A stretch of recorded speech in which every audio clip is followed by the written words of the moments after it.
बिल्कुल मेरा पूरा भरोसा है उनके ऊपर, और मुझे ये भी पता है कि वो कोई ना कोई प्लानिंग इस बारे में कर रहे होंगे।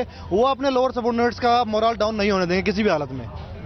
पुलिस के अलावा जो है बस यही है कि शांति प्रिय सब आए हैं, इसके सिवा कुछ नहीं है। सीपी साहब से मिलेंगे, हम अपने हमारी जो वो है जो भी बातें हैं वो रखेंगे कि हमारे साथ न्याय हो या न्याय ना हो। हमारे जो भाई है, सिपाही है, हवलदार है, रात दिन रात सड़कों पे ड्यूटी करते हैं, 24 घंटे ड्यूटी करते हैं। उसके बाद जो आज दिल्ली में हालात है उस हिसाब से नौकरी करने के लिए कोई सिपाही या हवलदार आगे नहीं आएंगे, सब थक चुके हैं।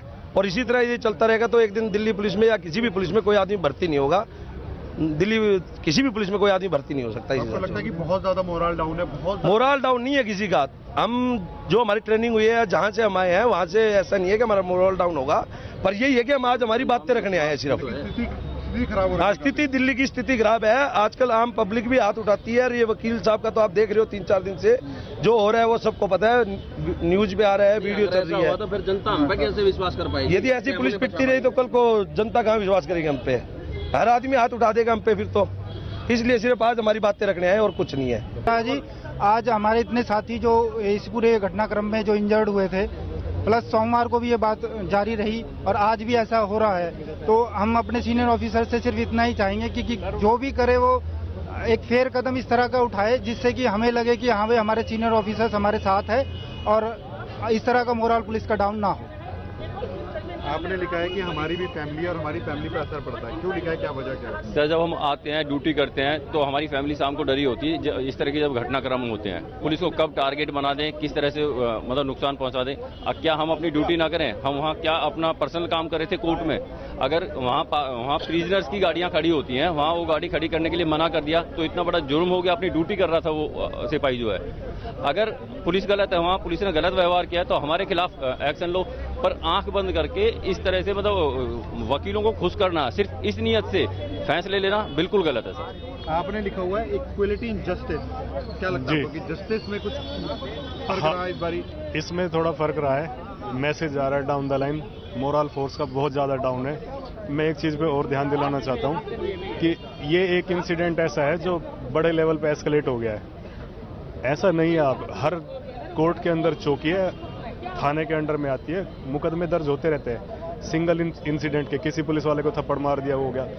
अगर इसमें कोई तहकीकात करे तो ज़्यादातर केसेस हर कोर्ट सीसीटीवी कैमरे से कवर्ड है, लेकिन इसके बावजूद भी ज़्यादातर केस अनट्रेस चले जाते हैं, इंसिडेंट्स दब जाते हैं क्योंकि इंडिविजुअल इंसिडेंट है। 1-2-3 एडवोकेट्स ने खड़ा होकर किसी एक पुलिस वाले को थप्पड़ मार दिया, इतना ये बड़ा एक्सकलेट हो गया। और इसमें जो डिसअपॉइंटमेंट्स है वो ऊपर से है, मतलब 40,000 लोग करीब एक्टिव पुलिसिंग में दिल्ली में 40,000 के करीब लोग होंगे जो 2 लाख की आबादी को संभाल रहे हैं। और हम कह सकते हैं कि दिल्ली में फिर भी डिसिप्लिन का एक लेवल पब्लिक के लेवल पे भी हमने मेंटेन करके रखा है। लेकिन अगर ये इस तरह से चलता रहा तो फोर्स के मोरल पे बहुत बुरा असर है इसका। मतलब आप अगर कोई गौर करे तो अभी पिछले दिनों में कुछ पकड़ धकड़ की भी खबर आ नहीं रही है क्रिमिनल्स की। तो ये फोर्स किस लिए चल रहे हैं? 40,000 आदमी, ऐसा नहीं है ये कोई स्वर्ग से उतरे हैं, मोरल के बूते पे दिल्ली को चला रहे हैं, सिस्टम को चला रहे हैं। अगर मोरल ही नहीं रहेगा तो फिर कैसे रन करेंगे? हर आदमी पे इसका असर जाएगा, डाउन नीचे से लेके ऊपर तक। आपने कहा ऊपर से निराश है थोड़ा सा, किससे निराश, किन लोगों से? हम अपने अफसरों से रिक्वेस्ट करते हैं कि हाई कोर्ट के सामने दोबारा से फैक्ट्स को दोबारा से रखा जाए, हाई कोर्ट भी इसको रिव्यू करे। जिस तरह से डिसीजन हुआ है, मैसेज ये जा रहा है कि वन साइडेड हुआ है, पुलिस का पक्ष तो ठीक से रखा नहीं गया या सुना नहीं गया। यानी लगता है कि आपके जो ऊपर वाले अफसर्स हैं उनकी तरफ से कहीं ना कहीं थोड़ी कमी रह गया, सिचुएशन समझने में थोड़ा सा उनमें। नहीं, एक्चुअली इस बात पे सीधे सीधे कमेंट किया नहीं जा सकता क्योंकि वहाँ हुआ क्या है ये नहीं हमें पता। हमारे सामने तो फैक्ट्स फाइंडिंग आई है कि ये डिसाइड हुआ है। नहीं, मैं समझता हूँ कि पुलिस के फोर्स के मोरल को मेंटेन करके रखना हर एक आदमी की जिम्मेदारी है। अगर उस जगह पे पार्किंग गलत हुई थी तो वो ऐसा नहीं था कि वो पुलिस ने पार्किंग के लिए जगह डेजिग्नेटेड कर ली, डीजे साहब ने डेजिग्नेटेड की होगी, क्योंकि गाड़ियों को आने की जगह चाहिए और कैदियों की रिस्पॉन्सिबिलिटी बहुत ज़्यादा होती है जो भी यूटीपीज वहाँ पे आते हैं, तो उसके लिए एक सिस्टम बनाया गया है।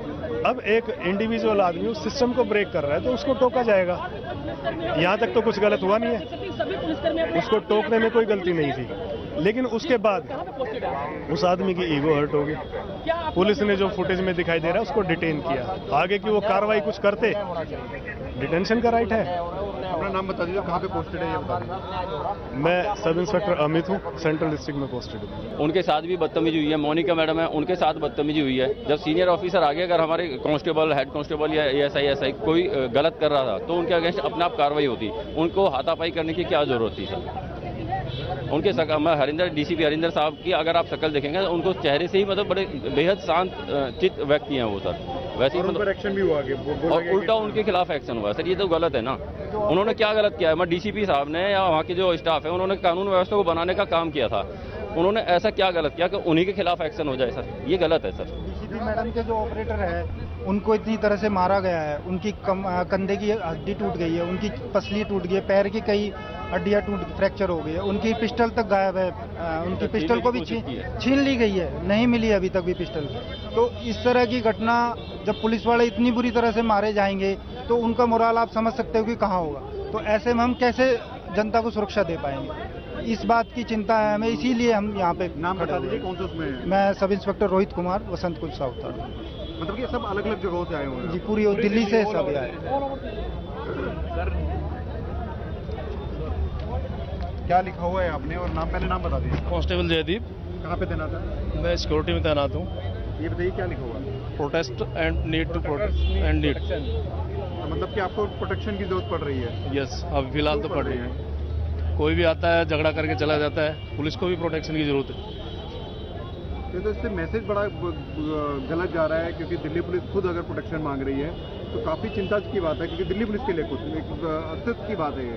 हाँ बिल्कुल है, दिल्ली के अस्तित्व के लिए चिंताजनक बात है सर। पुलिस के अस्तित्व बिल्कुल पुलिस के अस्तित्व के लिए बिल्कुल चिंताजनक की बात है। सर रीजन एक ये भी है बिना वर्दी में आने का, और सबसे बड़ा रीजन ये है कि बिना वर्दी में आने का कि आजकल हम इस सिविल वर्दी में यूनिफॉर्म से ज्यादा सेफ फील कर रहे हैं। आप देख सकते हैं, मतलब वो नहीं, वर्दी को चुन चुन के मारा जा रहा है और केवल हम यूनिटी हम नहीं कर सकते, इसी वजह से तो ये सब कुछ करा जा रहा है। पुलिस की कोई ऑर्गेनाइजेशन नहीं, कोई यूनिटी नहीं, इस वजह से यहाँ आते हुए भी हमें डर लग रहा है कि हम यहाँ आए ना आए, पता नहीं क्या कार्रवाई हो। इस वजह से हम अपनी बात भी नहीं रख पा रहे। मतलब ह्यूमन राइट्स हमारे लिए भी तो कुछ होगा ही, हम भी तो एज ए अब से पहले पब्लिक ही रहे हैं, तभी हम इस परिवार में से भर्ती होते हैं सर। मतलब यहाँ आते हुए हमारे घर वाले भी कह रहे हैं मत जाना, ये है ऑफिसर्स आपके खिलाफ कुछ कर दें, ये वो कर दें, मतलब लेकिन अपनी बात रखते हुए भी हम पीछे हट रहे हैं। अब आप ये अंदाजा लगा लीजिए सर। ऑफिसर्स कहीं ना कहीं लग रहा है कि आपको लीड करने में सर बस यही तो हम नहीं बता सकते कि ऑफिसर्स लीड करने में कुछ कर रहे हैं, नहीं देखो ऑफिसर्स अपनी जगह अपने काम कर रहे हैं, लेकिन हम लोअर सबॉर्डिनेट्स वाले हैं सर।